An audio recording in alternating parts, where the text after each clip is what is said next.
22મી જાન્યુઆરીએ ભગવાન રામની પ્રાણ પ્રતિષ્ઠામાં દેશના વિવિધ રાજ્યોના અનેક લોકો ભાગ લેશે। ગુજરાતમાંથી ભગવાન રામ માટે અનેક ભેટ પણ અયોધ્યા જઈ રહી છે। ત્યારે આ યાદીમાં ભગવાન રામના એક અનોખા ભક્ત હાલમાં ચર્ચામાં છે। આ ભક્તનું નામ છે પ્રહલાદભાઈ પટેલ। મૂળ મહેસાણાના આસચોલના રહેવાસી પ્રહલાદભાઈ પટેલ 74 વર્ષની ઉંમરે પણ યુવાનોને શરમાવે તેવી સ્ફૂર્તિ ધરાવે છે અને આ ઉંમરે તેમણે મનમાં સંકલ્પ કર્યો કે હું સાયકલ લઈને અયોધ્યા જઈશ। પછી શું જોયું? સંકલ્પને સાકાર કરવા માટે પ્રહલાદભાઈ પટેલે પોતાની સાયકલ ઉઠાવી સામાન મૂકી અને નીકળી પડ્યા। દ્રશ્યોમાં આપ જોઈ શકો તેઓ અયોધ્યા તરફ પવનની ગતિએ સાયકલ ચલાવી રહ્યા છે। પ્રભુ શ્રી રામ માટે શ્રદ્ધા અને ભક્તિ લોકોની એવી છે કે કોઈકે મીઠાઈ છોડી, કોઈકે અન્ય કોઈ પ્રણ લીધો, તો મહેસાણાના પ્રહલાદભાઈ પટેલ જે 74 વર્ષના છે એ સાયકલ ઉપર અયોધ્યા માટે નીકળી પડ્યા છે। કારણ કે પ્રભુ શ્રી રામનું ભવ્ય મંદિર જે બની ચૂક્યું છે, 22 તારીખે ભગવાન શ્રી રામનો પ્રાણ પ્રતિષ્ઠા મહોત્સવ પણ પ્રધાનમંત્રી નરેન્દ્ર મોદીના હસ્તે થવા જઈ રહ્યો છે। ત્યારબાદ શ્રી રામના દર્શન કરવા માટે તે મહેસાણાથી હાલ સાયકલ પર નીકળ્યા છે। 4 દિવસ થઈ ચૂક્યા છે, ઉદયપુર પહોંચ્યા છે। ઉદયપુરમાંથી આપણી સાથે હાજર છે, તેમની સાથે જ વાત કરીશું। પ્રહલાદભાઈ, ક્યારે નીકળ્યા તમે મહેસાણા? 8 તારીખે 8 વાગે 8 તારીખે 8 વાગે મહેસાણાથી મારા ગામ આજોલથી મહેસાણાથી મારું ગામ 40 કિલોમીટર થાય। 8 વાગે નીકળ્યો, ગામવાળે સ્વાગત કર્યું એટલે 8 વાગે ગયા। ઘરેથી 6 વાગે નીકળ્યો। પછી મહેસાણા અમારે બાબલો રહે એ સોસાયટી હું ગયો ખાલી મળવા। એ સોસાયટી 1 કલાક ફોટા પાડ્યા, ના કર્યું, 1 કલાક અહીંયા ખોટી થયો।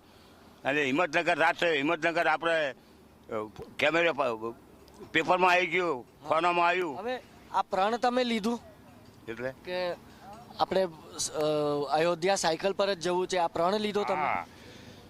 બાપા લગભગ 6-1 મહિના થયા હું મારે કપાહે હું હુઈ રહ્યો તો માળા ઉપર અને મને એમ થયું ઊંઘમાં સપનું એવું આવ્યું ને કે રામનું મંદિર મારા ગામમાં છે અને હું દર્શન કરવા જાઉં છું અને દર્શન કરી વળીને આવું અનવાસ ઉઘડી જાય। એટલેથી નક્કી કર્યું કે આપણે અયોધ્યા એકવાર દર્શન કરવા જવા જ છે। રામ બાપા સાહેબ ઘરે આવી ગયા। હું જ્યારે મારું સપનું ચાલુ થયું ને એટલે મને એમ થયું કે મોટું દૈક મંદિર જોયું મેં મારા ગામના નાકે અને દર્શન કરવું હું અને પછી ઘરે આવું। મેં આ વાત કોઈને કરી નહીં, મારા ઘરનાને કીધી છે, કોઈને કીધું નહીં। એટલે મને એટલાથી એમ થયું કે રામ બાપા ઠેર આપણા ઘરે દર્શન આપી ગયા તો આપણે કેમ ના જઈએ? આ સજા એની છે બાપા। તો સાયકલ પર જશો ને સાયકલ પર પાછા મહેસાણા? સાયકલ ઉપર પાછા વળીને સાયકલ ઉપર આવવાનું હે। મારો રામ બાપા હારે હે। પણ ટ્રેનમાં જવાનો નિર્ણય કેમ ના લીધો? એટલે મને એમ થયું કે આ પરિક્રમ કહેવાય।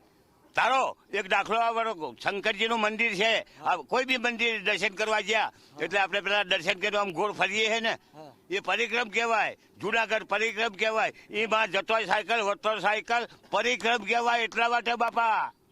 અચ્છા, પરિક્રમા કરી રહ્યા છો સાયકલ પર? પરિક્રમા અને ઉપર ગાડી જો સાયકલ બસમાં ચડાવવાનું ઘરે જો પરિક્રમ ના કહેવાય, જાત્રા અધૂરી છે। આ પરિક્રમ કહેવાય। જતો સાયકલ વળતો સાયકલ પરિક્રમ આપણે મંદિરની ચોફેર ફરીએ છે અને જુનાગઢે પરિક્રમ ચોફેર ફરે ડુંગર પર, એમ આ પરિક્રમ કહેવાય બાપા। એટલે લાગશે ખબર છે મને ઓછામાં ઓછા લગભગ 1 મહિના જેવું થાય, 28 દાડા જેવું જજમેન્ટ કાઢી લીધું। 28 થી 1 મહિનો।